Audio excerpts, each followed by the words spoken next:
우리에게 주신 하나님의 말씀 사도행전 2장 37절에서 41절까지의 말씀입니다. 제 성경으로 신약 189면 190면 어간에 있습니다. 사도행전 2장 37절에서 41절까지의 말씀입니다. 그들이 이 말을 듣고 마음에 찔려 베드로와 다른 사도들에게 물어 이르되 형제들아 우리가 어찌할꼬 하거늘 베드로가 이르되 너희가 회개하여 각각 예수 그리스도의 이름으로 침례를 받고 죄사함을 받으라. 그리하면 성령의 선물을 받으리니 이 약속은 너희와 너희 자녀와 모든 먼데 사람 곧 주 우리 하나님이 얼마든지 부르시는 자들에게 하신 것이라 하고 또 여러 말로 확증하여 권하여 이르되 너희가 이 패역한 세대에서 구원을 받으라 하니 그 말을 받은 사람들은 침례를 받음에 이날의 신도의 수가 3,000이나 더하더라. 아멘. 우리는 계속해서 사도행전 2장의 내용을 이제 보고 있습니다. 베드로 설교로 인해서 시작된 교회의 출범에 관한 내용을 우리가 나누고 있죠. 말씀드렸듯이 베드로 설교의 핵심은 이것입니다. 우리 손으로 죽인 예수가 여호와 하나님이 보내신 참 메시아였으며 온 세상에 또 우리 각 개인의 주인이셨다 하는 것이 베드로 설교의 핵심 내용이었습니다. 그럼 베드로는 왜 이 타이밍에서 이런 설교를 했는가 하는 것이죠. 왜 이 타이밍에서 이런 설교를 했는가? 그 이유는 이 핵심이 교회가 세워지는 근거요 유일한 분명한 목적이기 때문입니다. 우리 원흥성광교회가 뭐 때문에 이 의장로 140 연세프라자 2층에 세워졌는가에 대한 답이 여기에 있다는 것이죠. 여러분, 오늘도 우리는 어떻게 여기 이 원흥성광교회로 모여서 예배 드릴 수 있게 되었는가 생각해야 됩니다. 이 근거가 어디에 있는가 말이죠. 이 근거가 오늘 이 베드로의 설교에 있었다는 겁니다. 여러분, 이것은 우리 예수님께서 전에 가이사랴 빌립보 지방에서 베드로에게 하신 그 약속의 말씀이 그대로 성취된 것입니다. 마태복음 16장 15절에서 18절에 보시면 이렇게 말씀합니다. 이르시되 너희는 나를 누구라 하느냐? 시몬 베드로가 대답하여 이르되 주는 그리스도시요 살아계신 하나님의 아들이시니이다. 예수께서 대답하여 이르시되 바요나 시몬아 내가 복이 있도다. 이를 내게 알게 한 이는 혈육이 아니요 하늘에 계신 내 아버지시니라. 또 내가 내게 이르노니 너는 페트라 베드로라 반석이라. 내가 너의 이 반석 위에 무 에클레시아 내 교회를 세우리니 음부의 권세가 이기지 못하리라. 여러분, 이 말씀이 오늘 사도행전 2장에서 성취가 된 것이죠. 여러분, 우리가 왜 여기다가 교회를 세웠을까요? 의장로 140 연세프라자 2층에 왜 교회를 세웠을까요? 목사님이 부동산에서 여기를 선택하셨으니까요. 그죠? 표면적으로는 그렇죠. 표면적으로는 그래요. 여기에 왜 교회가 세워졌을까? 화정의 성광교회의 확장을 위해서 본점에서 체인점 하나를 더 차린 것인가? 그렇지 않죠? 그럼 이완규 목사가 가지고 있는 철학이나 어떤 신학을 펼치기 위해서 이 교회가 세워졌는가? 그것도 아닙니다. 요즘 비정상적인 교회들이 너무 많은데 이곳에 우리 한번 고군분투하여 정상적인 교회, 상식적인 교회 하나 만들어 보자. 이런 의도로 우리가 여기 201호부터 204호까지 계약해서 인테리어하고 여기까지 왔을까? 그것도 아닙니다, 여러분. 여기 교회가 왜 세워졌냐면요, 사람들이 죽인 예수님이 주가 되시고 그리스도가 되셨기 때문에 교회가 세워진 것입니다. 연결이 잘 안 되죠. 여러분, 교회는 체인점도 아닙니다. 그리고 한 사람의 목회 철학으로 세워지는 것도 아닙니다. 상식적이고 정상적인 교회를 세우자는 우리들만의 선한 동기도 아닙니다. 교회가 세워지게 된 근거는 하나님이 우리 예수님을 주요 그리스도 되게 하셨기 때문에 교회가 출범되었고 2000년이 지난 지금도 이 자리에 교회가 세워진 것입니다. 여러분, 이 선언은요, 오늘 베드로의 이 설교의 핵심은, 이 선언은 그래서 이후에 나타날 모든 잘못된 교회 설립 근거와 목적을 불식시키고 차단시키는 것입니다. 교회가 무엇이냐 하는 거죠. 여러분, 재차 언급하지만 베드로가 설교 잘해서 교회 세워진 거 아닙니다. 그죠? 베드로 설교 때문에 사람들이 회개해서 3,000명이란 사람이 회개해서 교회가 세워진 게 아니라는 거예요.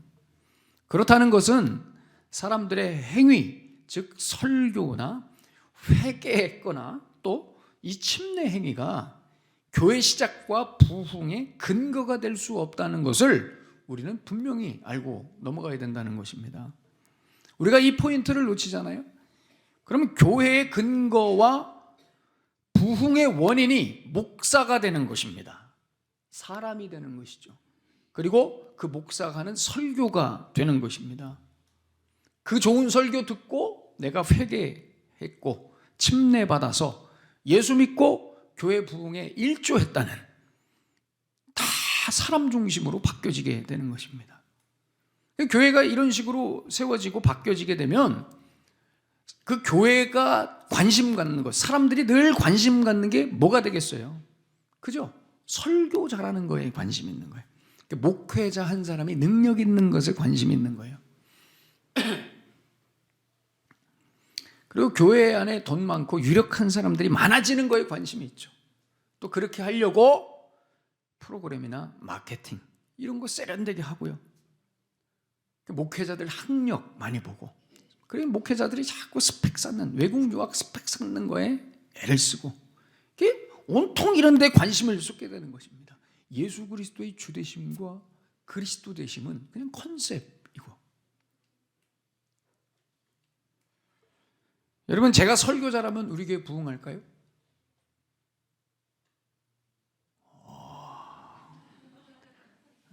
아니라는 것을 그렇게 강력한 얼굴로, 그죠? 여러분들의 얼굴 표정이 맞습니다. 여러분, 제가 설교 잘한다고 해서 부흥하지 않습니다. 제가 목회 잘한다고 해서 교회 부흥하지 않습니다. 여러분, 교회는 목사가 설교 잘해서 부흥하는 곳이 아닙니다. 이런 개념 자체를 버리셔야 됩니다. 무슨 말이에요? 사람이 아니라고요. 사람이 아니에요. 누가 잘해서 교회 커지고 부흥한다, 이런 개념 자체를 한국교회에서 버려야 됩니다. 우리가 이런 생각을 자꾸 가지잖아요. 그러면 베드로가 설교 잘해서 3,000명이 회개했다고 믿는 것입니다. 그거는 반성경적인 거예요, 여러분. 반성경적인 거예요. 지난번에도 말씀드렸죠. 베드로 설교는 설교학적으로 보면 빵점입니다. 요즘 이렇게 설교하면 사람 하나도 안 와요. 그잖아요. 그런데도 이때 3,000명이 회개했단 말이에요. 이뿐만이 아니에요. 이번만이 아니에요. 뒤에 사도행전 4장 4절에 가시면은요, 오늘 2장에서 설교한 것처럼 설교 똑같이 했는데 이날에는 몇 명이 회개했어요? 5,000명이 회개했습니다. 여러분, 2번 설교하고 8,000명이 회개했습니다. 놀랍지 않습니까? 역사상 이런 설교자가 있었습니까? 없었어요. 베드로가 설교 잘해서 8,000명이 회개했어요? 아니라니까요. 여러분, 개념 잡으시라고 재차 여러분 일부러 제가 반복해서 말씀드리는 거예요. 교회 성장학에서는 이 베드로의 설교로 3,000명, 5,000명 회개한 것을 교회 부흥의 롤모델로 봅니다. 그래서 부흥의 키는 한 사람의 목회자가 설교도 잘해야 되고 목회를 잘해야 되는 거예요. 이런 걸로 연결시키는 겁니다. 한참 잘못된 연결입니다, 여러분.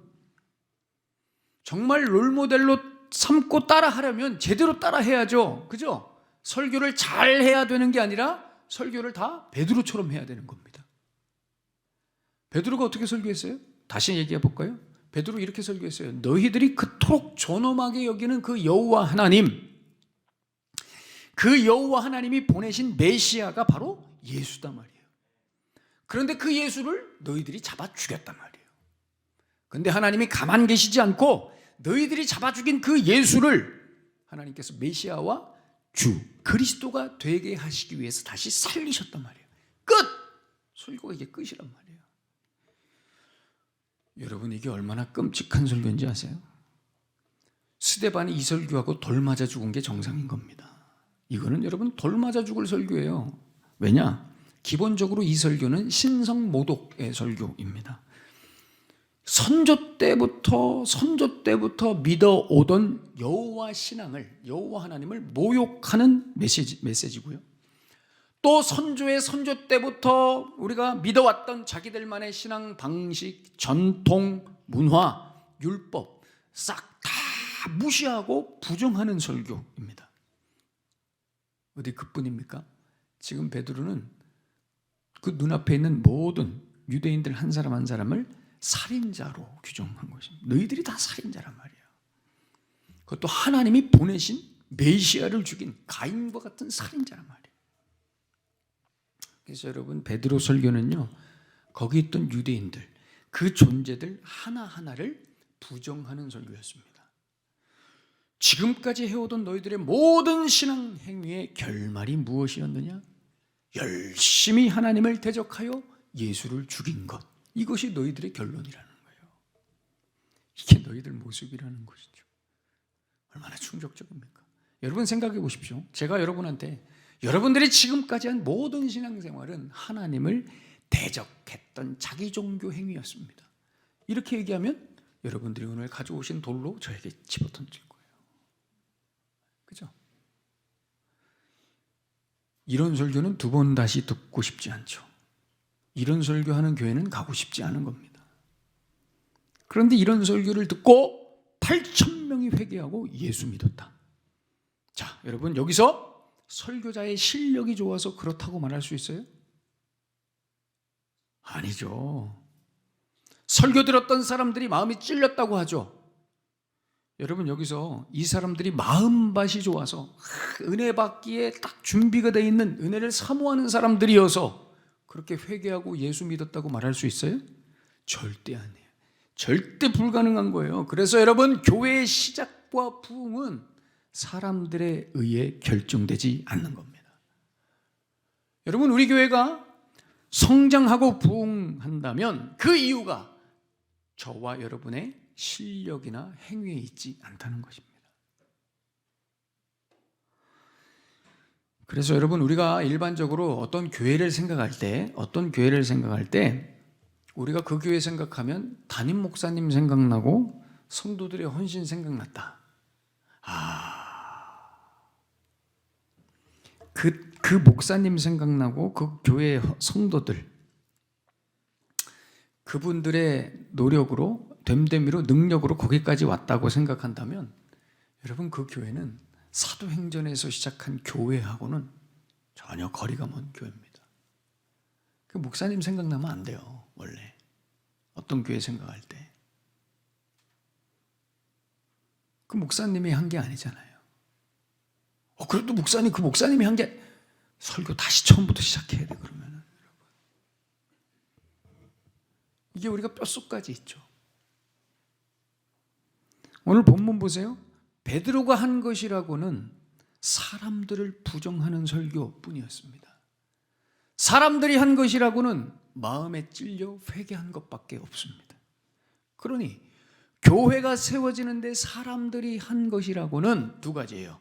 마음에 찔리는 설교한 것과 마음에 찔려 회개한 것, 이 두 가지밖에 없습니다. 놀랍죠? 다시요. 뭐라고요? 마음에 찔리는 설교한 것과 마음에 찔려 회개한 것밖에 없습니다. 그런데 엄청난 사람들이 회개하고 교회가 세워지는 거예요. 놀랍죠? 그렇다는 것은 앞으로도 교회가 세워지고 부흥되는 데 있어서 우리가 할 수 있는 일이라고는 이것밖에 없다는 것입니다. 이것만 해야 된다는 것입니다. 마음에 찔리는 설교와 마음에 찔려 회개하는 것. 교회 안에는 이것만 있어야 되는 거예요. 여러분, 마음에 찔린다는 말은 단순히 양심의 가책을 느낀다거나 내 어떤 이 행위에 대한 나의 부끄러움이 아니에요. 그러니까 내가 한 어떤 행동에 대해서 그때 그렇게 하면 안 됐었는데, 하지 말았어요, 이런 어떤 후회나 반성 정도가 아니에요. 이 마음에 찔린다는 말은, 여기서 이 찔린다라는 동사는요, 뾰족한 것으로 막 구멍을 송송 내는 겁니다. 막 찔러가지고 구멍을 막 송송 내는 거예요. 한마디로 마음이 너덜너덜해지는 것입니다. 마음에 찔렸다는 것은 마음이 너덜너덜해졌다는 거예요. 마치 평평한 흙밭을 호미로 막 갈아 놓은 거예요. 완전히 기경시켜 놓은 거예요. 그래서 이전에는 그 밭이 어떤 모양이었는지 하나도 기억나지 않는 상태가 바로 마음에 찔린 상태. 무슨 말입니까? 마음에 찔렸다는 것은 하도 구멍이 많이 나고 갈아져가지고 본래 내 존재가 사라졌다는 얘기예요. 내가 사라졌다는 거예요. 우리가 앞서 계속 제가 말씀드린 우리 존재가 부정된다는 거예요. 부정된다. 이것이 여러분 마음에 찔린다라는 표현입니다.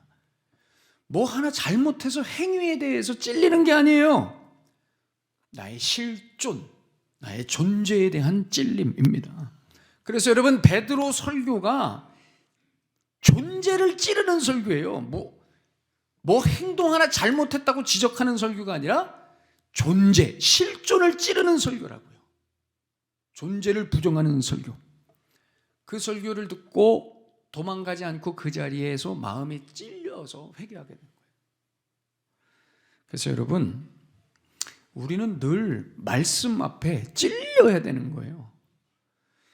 말씀의 호미로 평평한 이 내 마음이 갈아엎어져야 되는 거예요. 더 어려운 말로는 내 실존이 늘 말씀 앞에서 부정당해야 되는 거예요. 나를 지키려고 하시면 안 돼요. 말씀 앞에서 내가 계속 부정당해야 된다고요. 나를 지키려고 하니까 오늘도 이 말씀을 듣고 나는 아무렇지도 않은 거예요. 이게 나에게 해당되는 말씀이라고 생각되지가 않는 거예요. 그러니 변하지가 않는 거예요. 그러니 우리 안은 늘 썩어 있는 거예요. 기경되지 않으니, 찔림을 받지 않으니 썩어 있는 거예요. 찔르려고 하면 피하고 거부하고 쳐내고, 그래서 우리는 늘 평평한 상태로 있고 싶어 하는 거예요. 왜 그렇게 아프게 찌르고 그러세요? 그냥 좀 내버려 두시지. 저는 이대로도 괜찮아요. 좋은 것만 주세요. 예? 평평해지고 더 나를 나답게 하는 그런 말씀. 목사님 자꾸 갈아엎으려고 하지 마시고 좀 그냥 두세요. 그래서 여러분, 속이 점점 더 썩는 거예요. 안 갈아엎으니까. 예수님께서 이렇게 말씀하셨어요. 마태복음 23장 27절에서 28절에 화 있을진저 외식하는 서기관들과 바리새인들이요, 회칠한 무덤 같으니 겉으로는 아름답게 보이나 그 안에는 죽은 사람의 뼈와 모든 더러운 것이 가득하도다. 이와 같이 너희도 겉으로는 사람에게 옳게 보이되 안으로는 외식과 불법이 가득하도다. 여러분, 속은 썩어 있는데 겉으로 로션 바르고 향수 뿌린다고 해서 여러분 깨끗해집니까? 건강해져요? 그렇지 않아요. 시간 지나면 다 썩어요. 겉도 썩어요. 방법은 하나밖에 없습니다. 칼로 째야 됩니다. 뾰족한 것으로 찔러야 됩니다. 그래서 그거 다 들춰내야 됩니다. 그래야 삽니다. 그래야 사는 거예요. 그래서 여러분, 성경은 말씀을 뭘로 표현합니까? 칼로 표현합니다. 검으로 표현하죠. 히브리서 4장 12절, 13절. 하나님의 말씀은 살아있고, 다 같이 읽겠습니다. 시작. 하나님의 말씀은 살아있고 활력이 있어 좌우의 날선 어떤 검보다도 예리하여 혼과 영과 및 관절과 골수를 찔러 쪼개기까지 하며 또 마음의 생각과 뜻을 판단하나니. 그 다음, 지으신 것이 하나도 그 앞에 나타나지 않음이 없고 우리의 결산을 받으실 이의 눈앞에 만물이 벌거벗은 것 같이 드러나느니라. 아멘. 그래서 누차 말씀드리지만 말씀만 사람을 고치고 살리는 겁니다. 저도 이번에 이 말씀을 준비하면서 다시 결단했어요. 그리고 굉장히 말씀 준비하면서 그 부끄러운 시간을 제가 보냈습니다. 말씀이 막 저를 찌르더라고요. 제 민낯을 막 보게 하는 거예요. 여러분, 제가 여기까지 오는 동안 제 자신을 돌아보니까 제가 사람들한테 자꾸 이런 얘기를 했더라고요. 이게 보이는 거예요. 무슨 얘기예요? 여러분, 저 여기 교회 요 장소 구하는데 고양시 다 뒤졌습니다. 이 얘기 들어보셨죠? 저한테. 고양시 다 뒤졌습니다. 저 덕이동부터 지축까지 싹 뒤졌습니다. 제가 얼마나 고생했는지 아세요, 여러분? 여러분, 저 이거 인테리어 하는 동안 잠 못 잤습니다. 교회 초기 처음에 세팅하는 동안 정말 힘들었습니다. 저희 형이 저를 보고 너 빨리 병원 가보라고 이런 얘기를 들을 정도로 제가 굉장히 힘든 시간을 보냈습니다. 누가 와서 교회 이쁘다고 하면 인테리어 정말 예쁘네요. 잘했네요. 저 그거 하는데 고생 많았습니다. 그거 제가 다 했습니다. 제가 이런 기가 찬 소리를 하고 앉아 있었더라고요. 너무 부끄러워서 지금 제가 얼굴이 막 빨개진 게 보이십니까? 네? 제가 이러면 여러분들이라도 깨어 있었어야죠. 그 목사님이 한 거, 그게 왜 목사님이 한 겁니까? 하나님이 하신 거지. 여러분들이라도 깨어 있으셔서 저를 정죄하셨어야지. 그걸 다 그냥 듣고 앉아서 제가 썩도록 그냥 두시면 어떡합니까? 사실 제가 굉장히 부끄러웠어요. 설교 준비하면서. 지금 얼굴이 굉장히 빨개지고 있어요. 제가 귀가 막 뜨거워지고 너무 부끄러워요. 이러니까 목사들이 자기의에 빠지는구나. 이러니까 목사들이 교회에서 주인 행세하는구나. 제가 너무 부끄러웠어요. 겉으로는 여러분 앞에서 예수님이 주인 되시는 교회라고 소리치면서 저는 속으로 그렇게 생각하고 있어요. 내가 한 거예요. 다. 아주 썩어 문드러져 있는 거예요. 썩어 문드러져 있단 말이에요.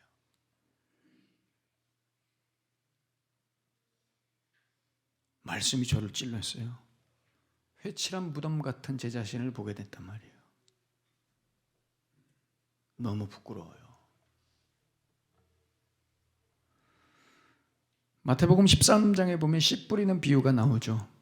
총 4가지 밭이 나옵니다.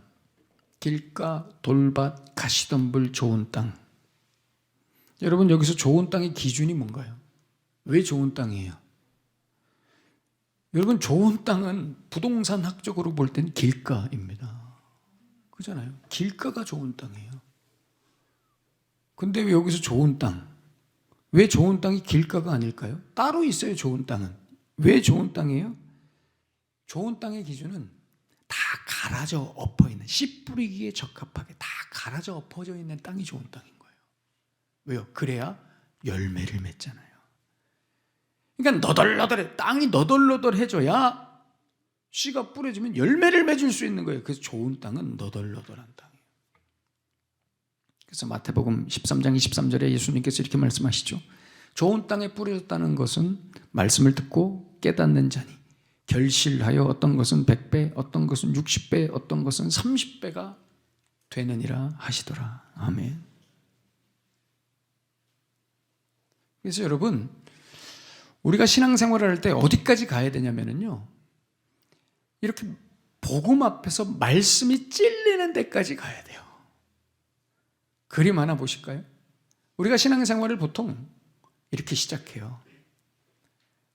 처음에는 어떤 필요에 의해서 내 어려움 때문에 도움받고자 예수나 한번 믿어볼까 하고 시작해요. 그죠? 그렇게 걸어간단 말이에요. 그러다가 이제 만족돼야 되는 것은 상식이에요. 그래, 상식적이어야지. 에? 종교가 그래도 상식적이어야 내 이해가 돼야지. 그러다가 하나님은 더 몰아가시거든요. 자, 여러분, 필요와 상식까지는 복음이 없습니다. 그래서 저까지는 내가 들어갈 수 있어요. 그런데 여러분, 복음에 들어가려면 그때부터 뭐가 있게 되냐면 찔림이 있게 됩니다. 찔려요, 막. 자, 여기서 더 들어가려면 저 복음으로 막 찔리는 사람 막 정신없어 하죠. 여기서부터 더 들어가려면 이제 자기 부인이 돼야 되거든요. 근데 대부분 저기서 찔림에서 다시 돌아가는 거예요. 돌아가는 거예요. 싫다는 거예요. 찔리고 싶지 않아요. 내가 잘하고 있다는 것을 나는 유지하고 싶은 거예요. 저까지 가려면, 자기 부인 하려면 머리를 잡아 뜯어야 되는 거예요. 성령께서 끌고 가시니까. 그래야 여러분 저 구원으로 가는 거예요. 그래야 저 구원이 주는 기쁨과 감사와 행복을 누리는 거예요. 저 찔림에서 돌아가기 때문에 우리는 쾌락과 즐거움을 추구하는 거예요.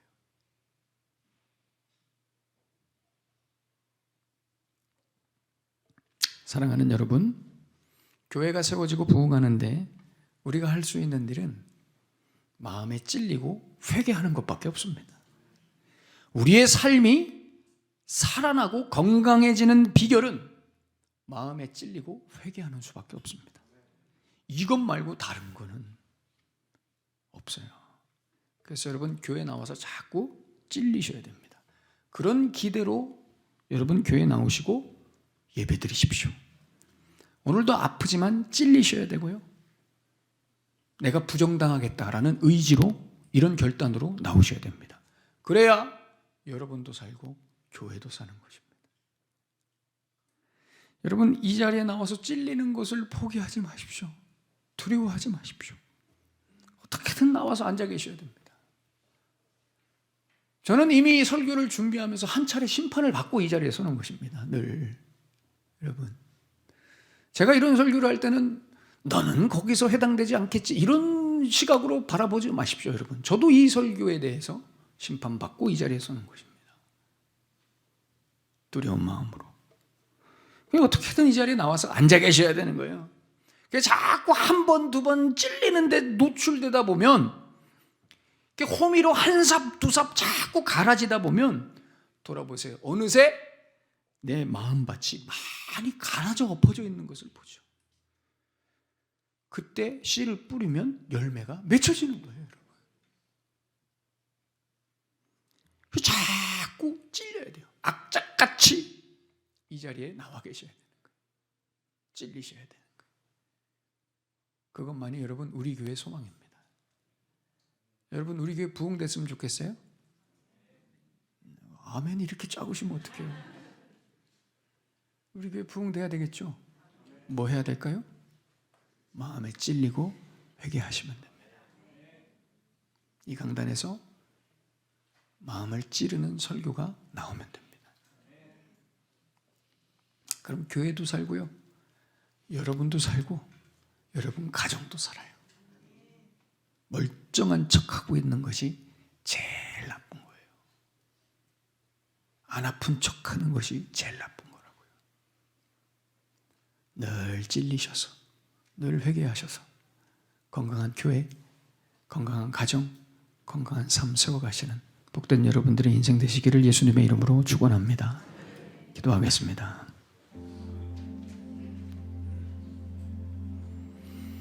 오늘 주신 말씀 가슴에 품으시면서 우리 기도하겠습니다.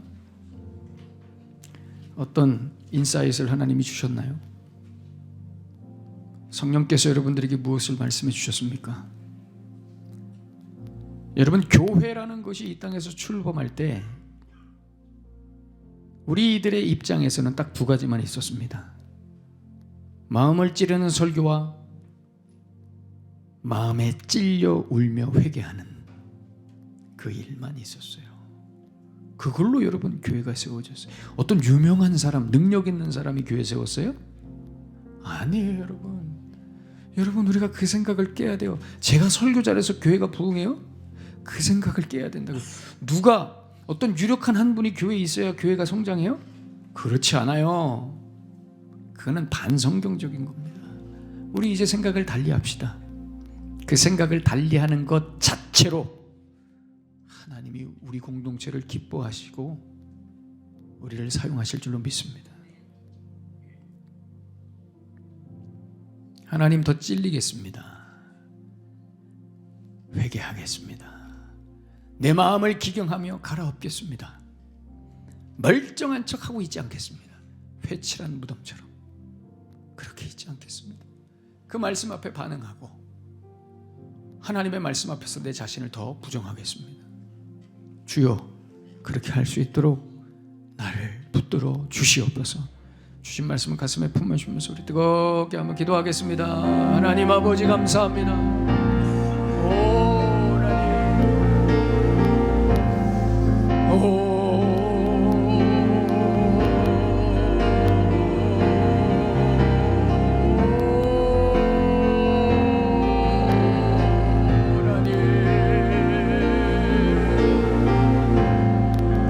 하나님,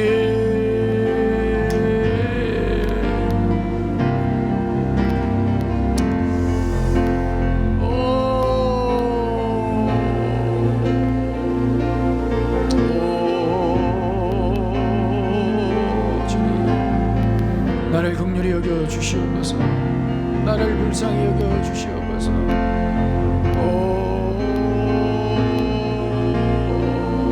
주님, 주님, 주님, 주님, 주님.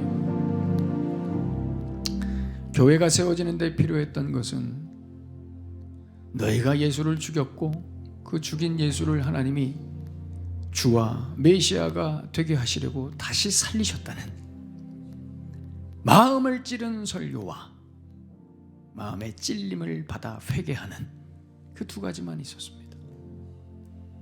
거기에는 어떤 사람의 개인의 능력도 재주도 상황도 전통도 문화도 있지 않았습니다. 기술이 필요하지 않았습니다. 하나님, 교회를 잘 이해하게 하시고 우리의 믿음을 잘 이해하게 하여 주시옵소서. 사랑하는 주의 백성들, 늘 예배의 자리에 마음이 찔리게 하시고 그래서 회개하게 하셔서 그 자체로 건강한 교회 세우고 건강한 가정, 건강한 삶 세워가게 하여 주시옵소서. 예수님의 이름으로 축복하며 기도하옵나이다. 아멘.